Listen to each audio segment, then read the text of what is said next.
Heritage Action for America urging Republicans to vote no on that proposal because it did not do enough to stop Obamacare. Michael Needham's president of Heritage Action, my guest now from the Hill. Good morning to you, sir. From the Cannon office building in Washington, D.C., you are in the belly of the beast. Why did you, I think the memo went out at 4:30 Eastern time yesterday afternoon. I'll share part of that in a moment with our audience. Why did you not support it? Well, Bill, look, I don't think our memo was actually what tanked this bill yesterday. What tanked the bill was millions of Americans who agree with our perspective that there are two main issues being debated in the Capitol right now. One is the debt limit. We have a country with $17 trillion of debt and tens of trillions of dollars of debt that are coming on in the next couple of decades. And the other is Obamacare. The reason the government is shut down is that Obamacare is unfair, it's unaffordable, it's unworkable. Every single day there's more evidence of all of that coming out. And House Republicans have remained strong in saying we are not going to let this bill go forward. We're not going to allow this to be inflicted upon the American people, and we need to do something to delay it. How many members do you think listen to you? Well, I think that many members have been listening to their constituents. You know, in July when this whole effort got started with Mike Lee and Ted Cruz and Mark Meadows in the House leading it, people said, well, it didn't go anywhere. Nobody in Washington, D.C. thinks that this effort has any chance of succeeding. And then they went home to their districts. And all through August, millions of Americans stood up and they said to their members of Congress, how can you let a bill go forward that is causing millions of people to lose their jobs or have their jobs moved from full-time to part-time or their premiums going up or their health insurance being dropped? How can you let that go forward? And members of Congress came back to Washington. They demanded that something be done to stop this. And I admire what the House has done for the last couple of weeks. It's unfortunate that the Senate hasn't been responsive to the American people, hasn't listened to all of the harms that are happening because of Obamacare, and really has undercut the House throughout the last 2 weeks. Do you think you have the sway in the Senate as it appears that you do in the House?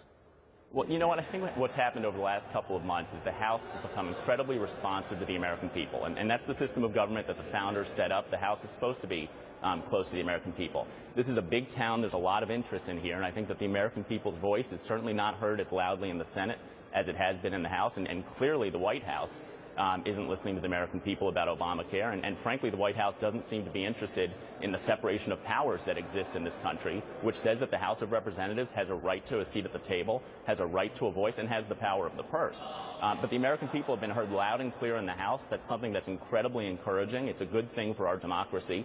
And hopefully their voice will be heard more loudly in the Senate and the White House soon. Come back to the House for a moment. I heard 17 members were ready to vote no yesterday in that Republican caucus. I heard 40 members. How many members do you think were willing to? I think that I think that almost every member of the House Republican Conference, if not all of them, is deeply concerned about Obamacare and knows that we have to do something before January 1 to stop it. The subsidies come on January 1. That's when the big entitlement program starts. We saw at the start of this year millions of Americans having their health insurance dropped or premiums going up or part-time employees, full-time employees going to part-time, and that's to start again on January 1.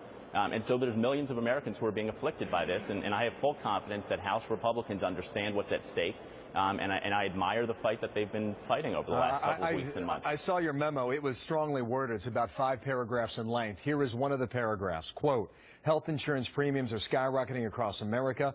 Employers are shedding jobs and hours, many of which you just stated right now. It continues.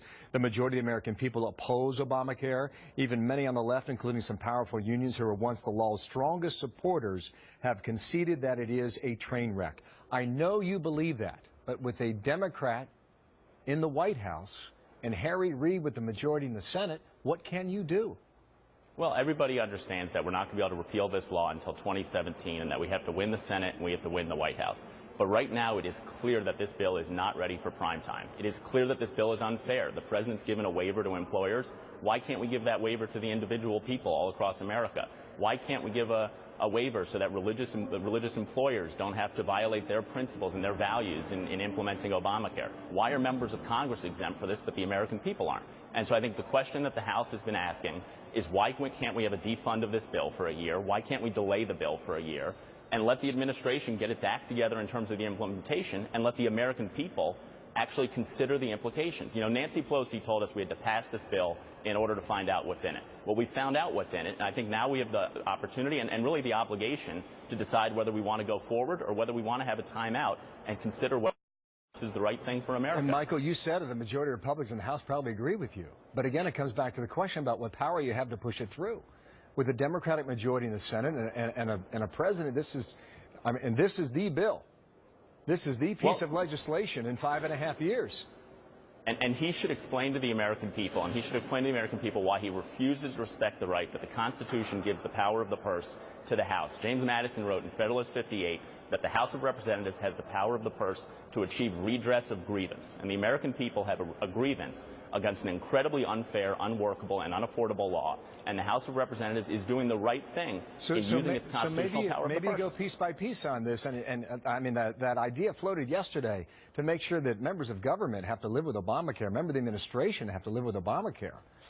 Why not allow that to go forward right now and force the other side to show their cards? Yeah, look, we should absolutely make sure that members of Congress and members of the administration are subject to the same laws that the American people are. But that does nothing to stop the American worker whose job has just been put from full-time to part-time. That does nothing to stop the American family that's seeing their insurance premiums going up by hundreds of dollars per month. There's a real problem out there that's afflicting the American people, and Washington, D.C. may want to sit here and play political games. It may want to find a punt.